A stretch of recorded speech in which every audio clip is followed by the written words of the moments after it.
Bonjour, aujourd'hui je vais vous dénicher 10 sophismes sur l'intelligence artificielle.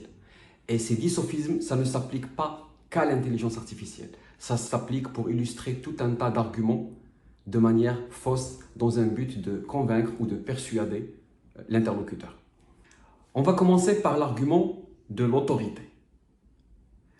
Et vous avez vu émerger un certain nombre d'autorités dans le domaine de l'IA, notamment les grands patrons des GAFAM par exemple. Et vous voyez par exemple à chaque annonce de Elon Musk ou d'autres acteurs de l'IA, il y a toute une activité journalistique qui démarre derrière et qui cache, elle, beaucoup d'arguments qui sont basés sur l'autorité. C'est parce que Elon Musk l'a dit, c'est que ça va se produire. Par exemple, quand Elon Musk va dire que l'IA va révolutionner l'humanité et à la limite prendre tous les emplois, tout le monde commence à reprendre la même chose par la suite. Un autre exemple, avant, Stephen Hawking avait prédit la fin de l'humanité à cause de l'IA. Et bien que cet argument contient bien plus qu'un argument d'autorité, mais les gens qui le citent, ils se basent sur l'autorité de Stephen Hawking pour illustrer leurs propos. La deuxième fallacie, c'est la généralisation hâtive. On se souvient par exemple avec l'intelligence artificielle de IBM Watson, il l'avait utilisé dans Jeopardy, donc c'est un peu l'équivalent de qui veut gagner des millions, et il a battu, il a gagné, il a remporté un petit peu le jeu. Et c'est comme ça qu'on a généralisé par la suite. On disait que l'IA va pouvoir surpasser, par exemple, l'humanité dans tous les domaines. Elle va pouvoir tout faire, carrément tout remplacer tout le monde. Or, après IBM, Watson a continué à travailler sur tout ça pendant plusieurs années et on n'a rien vu de tout cela apparaître. Donc, la même chose pourrait se produire, je ne dis pas que c'est une certitude, mais la même chose pourrait se produire avec les outils actuels. Troisièmement, l'argument en locution latine, je ne le connais pas par cœur, il s'appelle post doc ergo propter hoc. Ça veut dire que c'est parce que ceci vient après cela que ceci est causé par cela. Par exemple, on pourrait avoir des arguments du genre regardez Amazon, les ventes ont explosé après leur utilisation de l'IA, donc c'est l'IA qui a abouti à ces résultats-là. Ça pourrait être vrai dans ce cas, j'en sais rien, mais d'habitude, il ne faudrait pas conclure parce qu'on utilise un certain facteur que les résultats sont dus à ce facteur.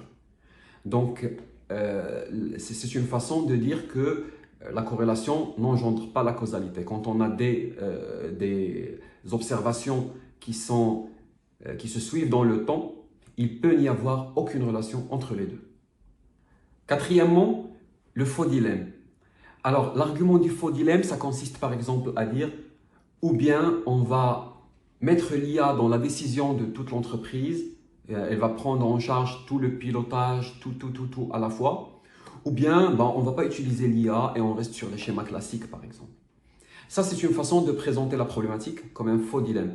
Vous avez le choix entre deux extrêmes, soit vous faites, soit vous ne faites pas, alors qu'il y a tout un spectre de possibilités qu'on pourrait avoir entre les deux. Cinquièmement, l'argument de la pente glissante. Cet argument consiste à utiliser des observations et les exagérer petit à petit, considérer une suite de résultantes qui, à la fin, aboutit à un résultat qui soit catastrophique, souvent. Par exemple, des arguments du genre l'IA peut, par exemple, maintenant me répondre sur ChatGPT. Donc, l'IA, elle peut réfléchir. Donc, en réfléchissant et en la mettant dans un robot, elle va pouvoir aussi créer des robots. Et en créant tous ces robots, ils vont nous vaincre et ils vont peut-être dominer la Terre. C'est un des exemples qui sont cités pour illustrer cette descente aux enfers, qui peut aussi être utilisée dans un autre sens. L'intelligence, le GPT-4, il est plus développé que GPT-3. Donc le 5 sera aussi le 6, etc. Donc imaginez le GPT-20, ce sera 1 million de fois plus intelligent que l'humanité et ce sera foutu pour l'humanité. Donc c'est des arguments qui n'en sont pas un, donc ce sont des faux arguments. On peut parler d'hypothèses, on peut parler de scénarios, mais surtout pas d'argument. Sixièmement, l'argument de l'appel à l'ignorance. C'est-à-dire, on pourrait généraliser quelque chose du genre, on n'a jamais vu d'effet négatif de l'IA, par exemple, sur l'humanité, et donc, l'IA ne peut produire que des effets positifs. Ça peut être aussi dans l'autre sens. Mais globalement, ça consiste à faire un appel à des inconnus quand on ne sait pas, on n'a jamais vu quelque chose, mais ce n'est pas parce qu'on ne l'a jamais vu qu'elle va jamais se produire. Septièmement, l'argument de l'homme de paille. C'est un argument qui consiste à déformer l'argument de l'adversaire pour en sortir quelque chose d'extrême et par la suite réfuter son argument. Dans ce cas, par exemple, on pourrait pousser à l'extrême les implications éthiques de l'IA et dire, par exemple, que l'IA va ruiner l'humanité parce que de proche en proche, ça pourrait engendrer tel ou tel effet. Aussi, ça pourrait concerner l'autre sens, ça veut dire l'IA, puisqu'elle peut faire des raisonnements simples, elle pourrait faire des raisonnements extrêmement compliqués, et dans ce cas, elle va détruire l'humanité et conclure que l'IA n'est pas bonne dans ce cas. Donc dans les deux cas de figure, de toute manière, l'argument c'est un homme de paille. Le huitième sophisme, c'est le sophisme de la majorité. Alors, on a naturellement tendance à croire que ce que pense la majorité est vrai. Et cet argument de la majorité, par exemple, dire que tout le monde travaille sur l'IA, tout le monde va pousser l'IA, etc. Donc, elle va arriver à l'extrême et tout sera basé sur l'IA par la suite. Peut-être oui, peut-être non, mais revenons juste un peu en arrière. Il y a 2-3 ans, tout le monde parlait du métaverse. Ils essayaient de créer des choses de réalité virtuelle. On a vu les NFT, on a vu un tas de choses, mais tout ça a refroidi et on n'en parle plus. Peut-être que ça va revenir avec Apple, mais on verra bien. Le neuvième sophisme, c'est le hareng rouge.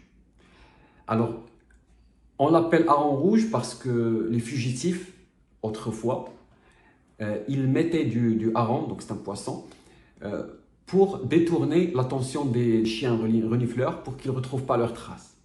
Donc cet argument, ça consiste à déformer le sujet de la discussion. Par exemple, le sujet pourrait être l'intelligence de l'IA et ses capacités de résolution, et on pourrait déformer la discussion en focalisant sur, par exemple, les aspects éthiques de l'IA.